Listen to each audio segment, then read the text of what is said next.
دي ما تحسبش قرعه اساسا. دي اول حاجه القرعه بطل. لما كنت قاعد مع الكابتن رضا عبد العال كان المصري قال لي كله كده نسا، فتح الباك الشمال كلهم محدش فيهم كلهم كانوا بيناموا على بطنهم. ايه رايك شايف مين بطل كاس العالم الان؟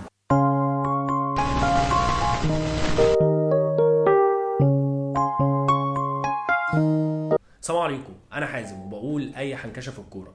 النهارده مش هحنكش لوحدي في الكوره، معايا صديقي شعراوي هيحنكش معايا.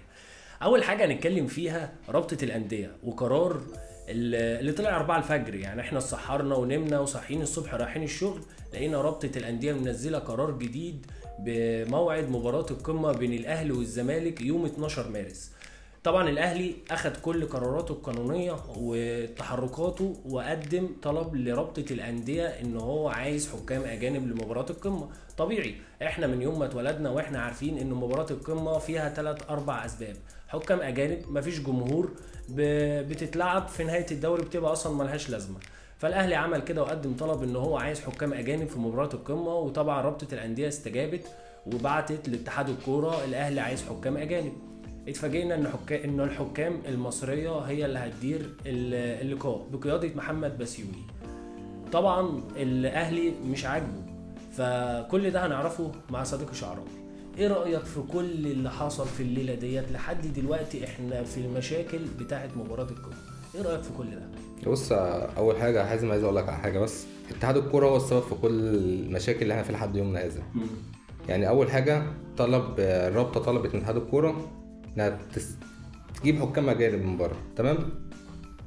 بس الماتش كان فاضل عليه 3 ايام. 5 ايام. 5 ايام. في الخمس ايام دول طبعا مفيش وقت انها تطلب حكام اجانب. بس انت اللي بتحط لي الجدول وتيجي تقول لي انت من حقك بعد 15 يوم تطلب. طب انت اللي حاطط لي الجدول بعد 5 ايام. يعني بقى دي نقطه اتحاد الكوره. ازاي انت تحط الوقت ده، تحط بعديه 5 ايام وبعديها ترجع تاني ب5 ايام دول؟ هلحق امتى اطلب حكام اجانب؟ ده اول حاجه. تاني حاجه، الرابطه برضو عندها مشاكل. ازاي تعمل قرعه الساعه 4 الفجر في رمضان؟ اول مره تحصل. بس هو سؤال هنا، في القرعه بتتعمل بممثلين الانديه ولا هم بيعملوها معانا؟ لا، هو بيقول لك اتعمل بالاي اي. ده النظام الجديد بالاي اي. مع اول مره بيقول لك اتعمل في اوروبا بالاي اي واتعمل في كده. بس اتعمل اي اي يعني هات ممثلين بتوع انديه حطهم عادي يشوفوا بعينهم الاي اي ده شغال ازاي ولا بيعمل ازاي. لكن ما تعملش قرعه الساعه 4 الفجر تقول لك دي القرعه والاهلي والزمالك اول ماتش. لا، ده كده غلط.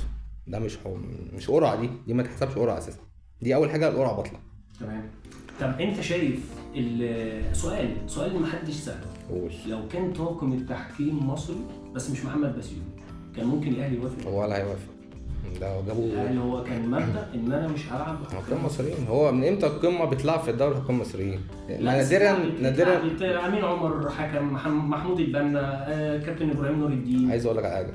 الزمالك قبل الماتش بكام يوم ولا بكام ساعه لما ميدو عمل مؤتمر في النادي وقال لك ايه، احنا اتظلمنا في حكام اجانب، حكام مصريين، وقال لك احنا بنتعرض للظلم، واحنا ما اعرفش لو مكان الحكام من دول موجودين كنا زماننا في الاول في الدوري. قعد يتكلم كلام كتير عن الحكام.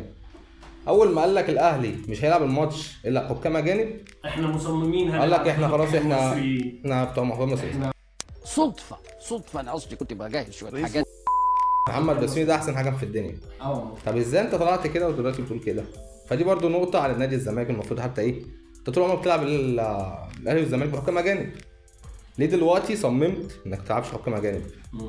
لما لقيت الاهلي قال لك لا حكام اجانب، عشان الاهلي يقول لك فعلا انا هنسحب ويتخصم 3 نقط، وانت من غير ما تتغلب اصلا في الملعب تقول لك لا انا عايز العب واخد 3 بونت، وتقال يتخصم من 3 بونت.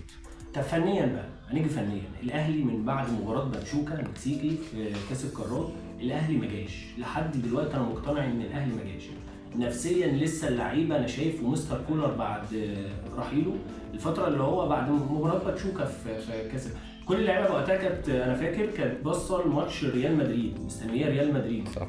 فعشان كده احنا خسرنا ماتش باتشوكا المكسيكي. فانا حاسس ان اللعيبه ما جاتش من بعدها. ايه اللي حصل؟ هو اللعيبه مبدئيا اول حاجه في كذا لعيب عندك في الاهلي اللي هو ايه اتاثروا نفسيا بالموضوع. واكيد النفسيه ليها علاقه بكره القدم مليون في المية. لو انت نفسك خلاص داخل الدوري او داخل دوري ابطال افريقيا ما عندكش شغف في انك ايه، انا كنت كان في طموحي العب ريال مدريد، فانت جايب لي مثلا فاركو وبتروشيت. فدي كانت حاجه في دماغهم. الفتره دي الاهلي وصل بعد الفوز على العين الاماراتي ولعب كاس القارات كان خلاص توهج في اعلى مستويات الاهلي، فهو كان باصص احنا رايحين لريال مدريد ورايحين كاس العالم للانديه، هو فاحنا حتى مش في ان هو هنعمل. حاجه. فهي ديت. فبعد كده رجعت لدوري ابطال افريقيا وخسرت على يد صن داونز، قدمت مباراه سيئه جدا من اسوأ مباريات بنكسب بالعافيه. فانت بتعدي بالحب. مم. وخرجت من صن داونز، رجعت على بطوله الدوري ما فيش قدامك غيرها. انت اعتذرت طبعا عن كاس مصر وكاس رابطه كاس العاصمه، انت بتلعب بالناشئين يعني. وحتى الناشئين مستواهم مش احسن حاجه مع النادي يعني. فالدوري بقى، انت لما رجعت للدوري ايه اللي حصل؟ الانقلاب اللي حصل بينك وبين بيراميدز ورجعت المنافسه على الدوري، انت شايف الانقلاب ده حصل ازاي؟ انا هقول لك على حاجه، عندك اللي هي كاس مصر اللي انت انسحبت منه السنه اللي فاتت، فطبيعي مش هتدخل فيه السنه دي. والكاس بتاع المفروض اللي هو كان كاس عاصمه مصر ده اصلا انت بتلعب بالناشئين. جميل. 2005 ما عندكش ناشئ بقى في الكوره. مفيش. ايه الناشئين دول؟ مفيش. انت بتتكلم عن ناشئين النادي الاهلي. مين سمير محمد؟ سمير محمد. مين سمير؟ ده بتاع ايه سمير محمد؟ 23 سنه. ده بتاع ايه ده؟ مش ناشئ اصلا. ده مش لاعب كوره اصلا. بتتكلم عن يمين يامال، احسن لعيب في اوروبا، 17 سنه يعني. جميل. فانت دلوقتي اللي هو انت طلعت من افريقيا، قدمت مباراه سيئه. ليه قدمت مباراه سيئه في افريقيا؟ النادي الاهلي عمره في حياته ملعب دفاعي. انت ليه تحط لي 5 دفاع؟ يعني دي غلطه يا عم. ما دخلتش فيك جوان على عيني، مش عايز يدخل فيك جوان. جميل. طلعت في ماتش بريتوريا تعادل، خلاص زي الفل. هنيجي هنا وقدمنا ماتش حلو، ضيعنا جونين، 2 اوف سايد لا، والدنيا وانت جميله. الحظ كان محالفك ان انت في اول المباراه سجلت هدف، فخلاص انا كنت الاهلي هيدوس على خلاص احنا هنكسب 5 النهارده، ده ماتشين. جميل. خلاص انت داخل تكسب، ليه بقى ترجع المدافعين تلعب ب5 دفاع وتخلي الباكات بتوعك ما يتقدموش غير على نص الملعب؟ يعني عندك اكرم توفيق لما بيلعب باك يمين، لو عدى نص الملعب اكنه طلع اوروبا. ايوه. لو انا فين يا جدعان؟ انا مش موجود. طب ليه بتدافع اصلا قدام فرقه زي دي وعندك في ارضك وسط الجمهور ده كله بتاع؟ لا، هي الخطه نفسها صعبه. فانت دلوقتي طلعت من افريقيا والكاسين طبعا مع السلامه. 0 بطولات. ما عندكش اي حاجه غير ايه؟ الدوري. فانت لازم كده الدوري جاء. انا حاسس ان هو جاي للجمهور مش للعيبه. ده مش غيري هو يعني، جاي هو بتاعك عشان الجمهور السنه دي مر بفتره صعبه جدا مع الاهلي.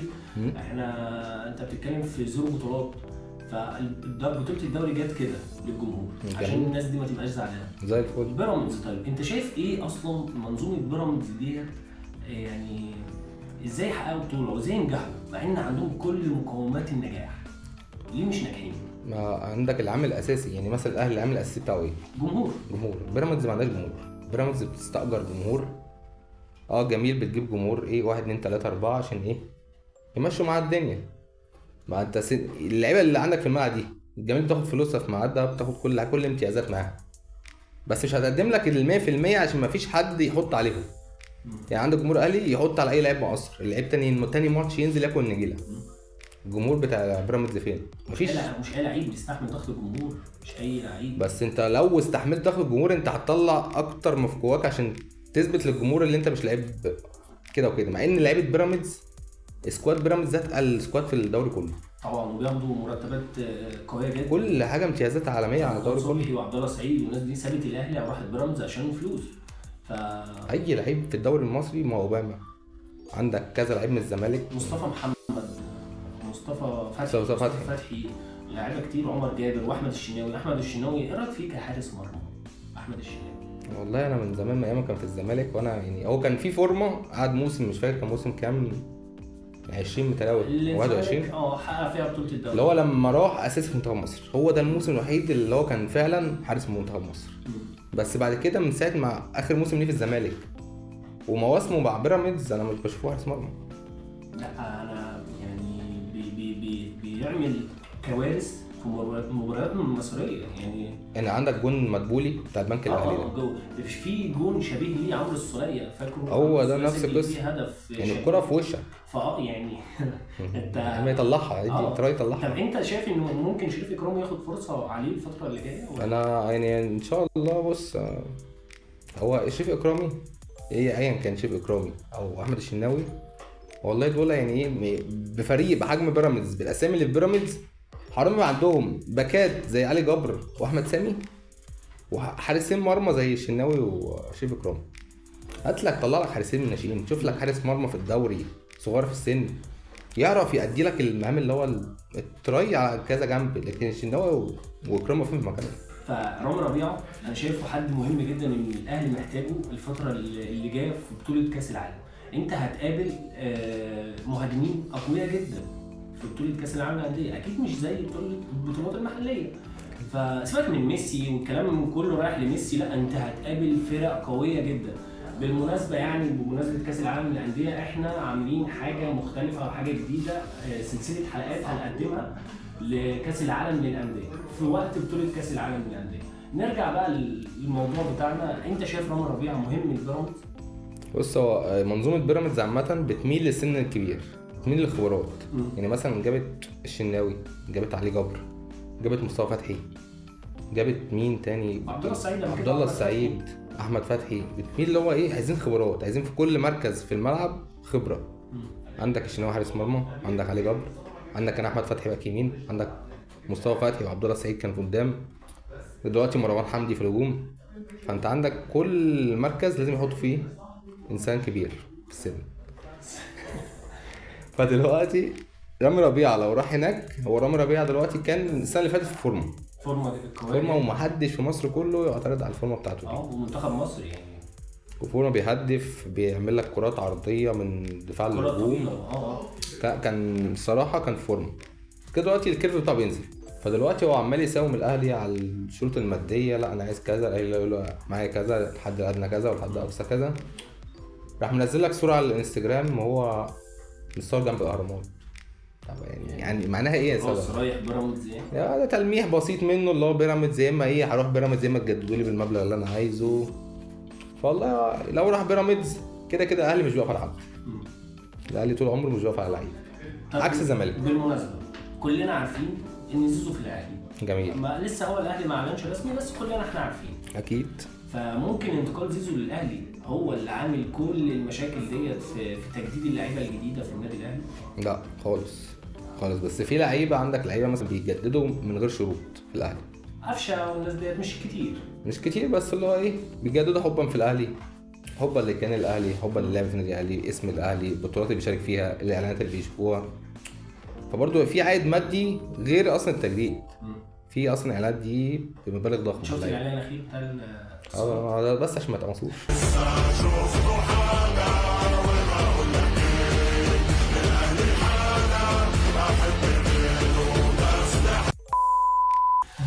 هيودونا مستشفى المجانين. هتقمص دلوقتي. اقول لك امسح الحلقه دي وهنقطع حازم.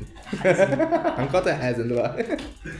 فانت يعني شايف ان الاهلي بقى مغري لاي لعيب نجم طبعا في الزمالك او بيراميدز او ايا كان. يعني ابراهيم عادل احنا عارفين طبعا ان هو نفسه يجي الاهلي، بس طبعا العقودات والارتباط بالانديه مش سهل ان انت تروح لاي فريق بسهوله. ما رضوش يودوه ختافي عشان بيقول لك خايفين يرجع. خايفين المريه برضه ختافي. فانت شايف ان الانتقال سهل للنادي الاهلي؟ اي حد يتمنى الاهلي يكلمه، حد يتمنى اتصال من النادي الاهلي. بس في نقطه، في لعيبه تيجي الاهلي اللي هو ايه، انا جيت الاهلي خلاص شكرا. فانت فين؟ طب فين مردودك في الملعب؟ فين ادائك؟ فين اي حاجه؟ لا شكرا. وفي سؤال بقى انا عايز اساله لك. مين كريم ندفد؟ مين كريم ندفد؟ كريم ندفد انا طول عمري بشوفه لعيب كويس جدا، بس حظه وحش مع الاهلي على فكره، مش بهزر والله، مش بتريق. طب هو لما راح اعاره كان وحش، رجع الاهلي لا كان كويس. انا لسه لحد الان هو محمد هاني شايفهم ناشئين. لا خالص. انا كريم ندفد انا فاكر ان هو كان في حرس الحدود اول ما طلع، كان لعيب كويس جدا، كان هو شايل الفرقه. كان معاه لعيب برده كان من ناشئين الاهلي، كانوا طالعين الاثنين مع بعض، كانوا هم شايلين الفرقه. رجع الاهلي تاني في 2018 او 2019 مع حسام البدري، واخد فرصه كويسه جدا، وكان من احد، انت كلمه ممكن تكون كبيره بس انا كنت شايفه من احد نجوم النادي الاهلي في الوقت ده.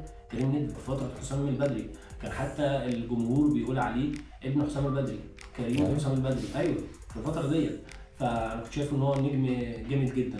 ممكن يكون الاستمراريه مع برضه اداء، جه في وقت الاداء ما كانش احسن حاجه، فطلع برضه اعاره الفيوتشر تقريبا، وكذا فريق كان كويس جدا ورجع تاني. هو مش بيظهر. انت جبت عمر الساعي برضه ب50 مليون من الاسماعيلي، برضه ما استفدتش بيه، مع ان عمر الساعي انت جايبه نجم من الاسماعيلي، يعني انت مش جايبه لعيب صغير فهيكبر عندك وبتاع، زي كريم الدبيس، زي كوكا، زي الناس دي. لا انت جايب عمر الساعي، واحد من نجوم الاسماعيلي، انت ما استفدتش بيه. فهي انا بشوفها مين العين اللي بتشوف اللعيب، من دي برضو حاجه مهمه. ازاي او ان الاحتياج، دايما الاحتياج. انت لما بتكون عندك مشكله عاطفيه بتدور على الاحتياج، صح. فهو الاهلي عنده مشكله مشكلة دلوقتي في عاطفية. اللعيبه في اللعيبه. فهو الاحتياج بتاعك ايه؟ يعني انا شايف برضو ان مع احترامي لزيزو جدا، لعيب جامد جدا، احسن لعيب في مصر بعد امام عاشور، اكيد. بس انا شايف ان الاهلي مش محتاج. لا انا بقى شايف عكس. يعني مثلا عايزين نتكلم بس اول حاجه على الصفقات اللي الاهلي بيجيبها ملهاش لازمه. عندك زي ما انت قلت عمر الساعي. عمر الساعي ده كان نجم الاسماعيلي مكسر الدنيا وجبته ب 50 مليون 50 وخلاص. مليون. قال لك خلاص ده هيبقى نص الملعب الاهلي القادم. فين عمر الساعي؟ دكه. وما لعبش، مش دكه اصلا، خارج السكور. خالد سكوري يا اما دكه، ومارسيل كولر كان منزله 5 دقايق 10 دقايق في الماتش، يوم ما يجب عليه نزله نص شوط. طب وبعدين عندك ده اول واحد. تاني واحد مين؟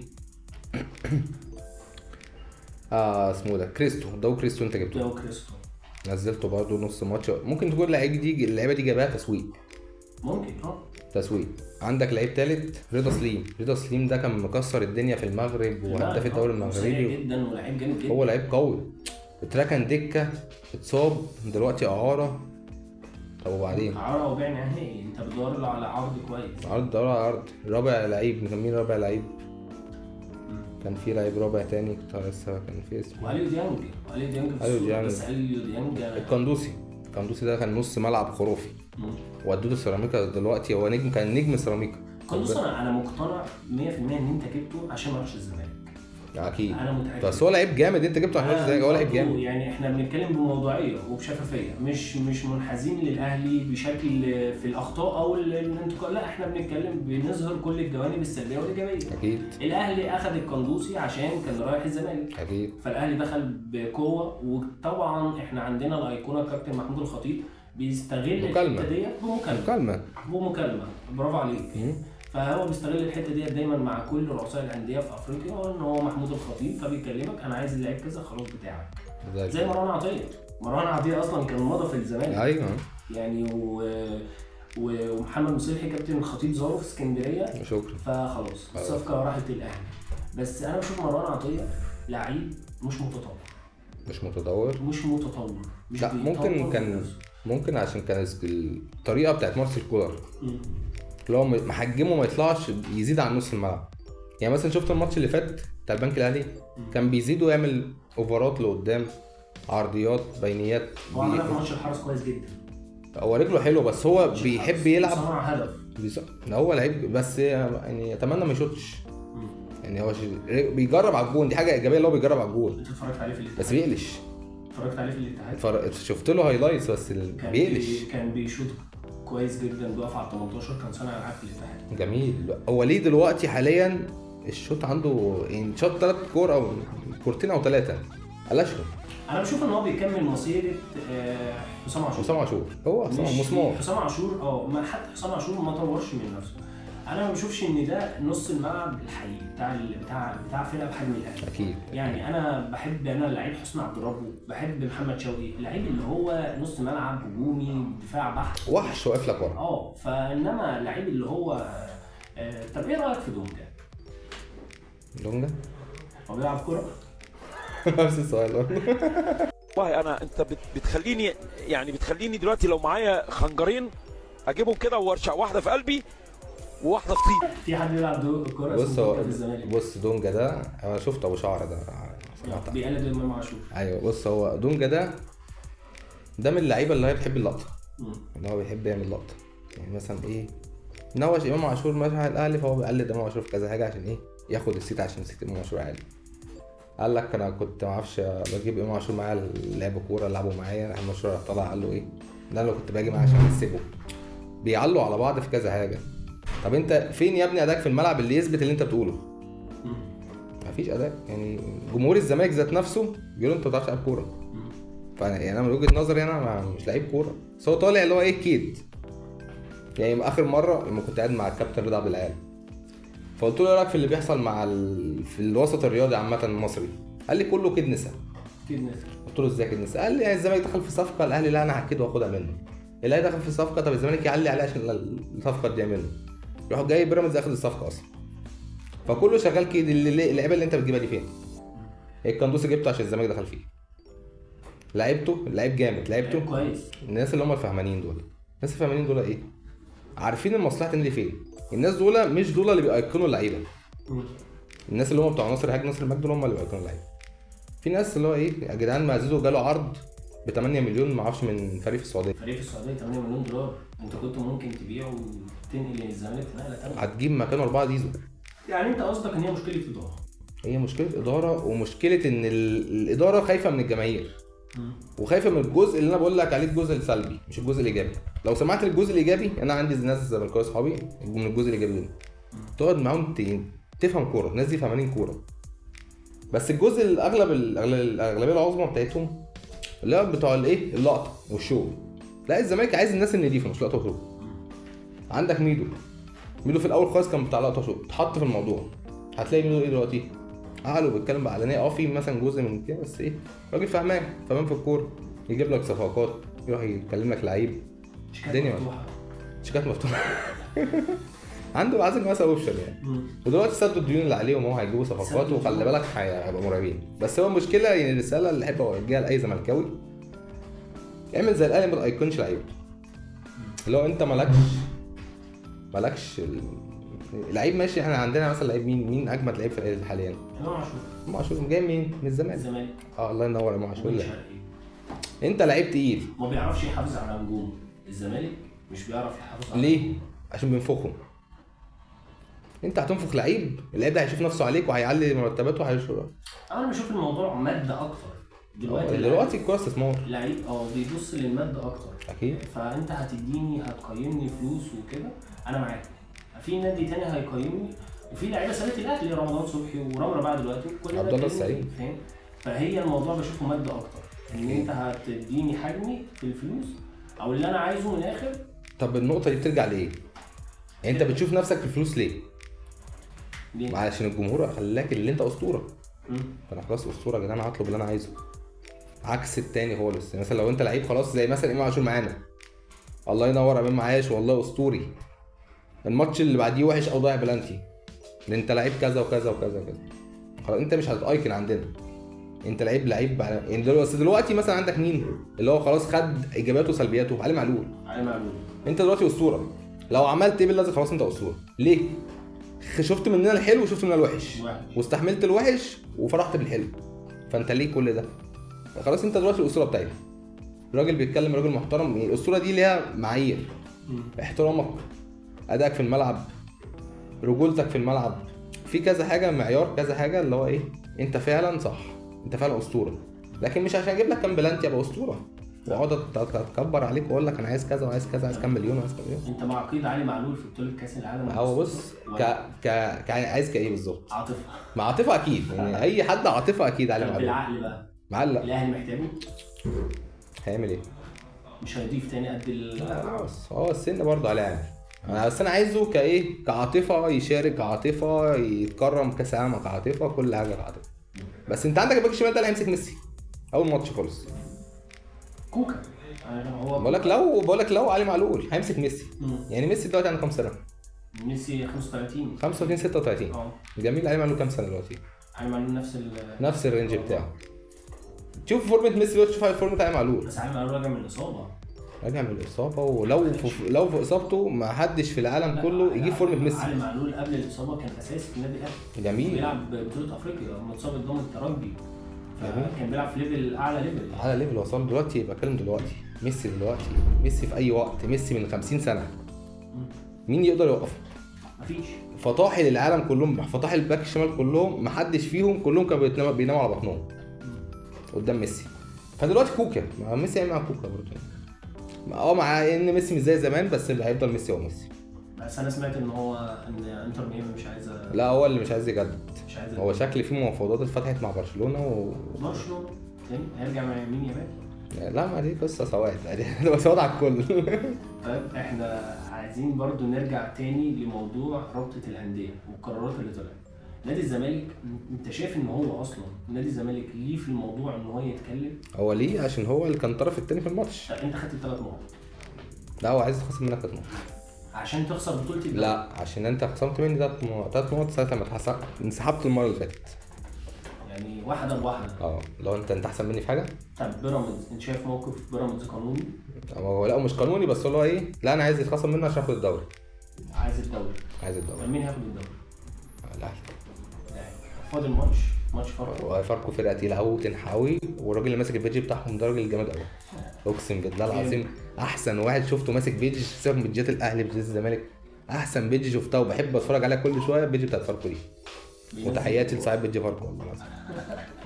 مستفز. لا جامد، عنده شويه بوستات كرييتيف اقسم بالله ما بشوفها حد عملها. الناس الدوريات الاجنبيه بتقلده.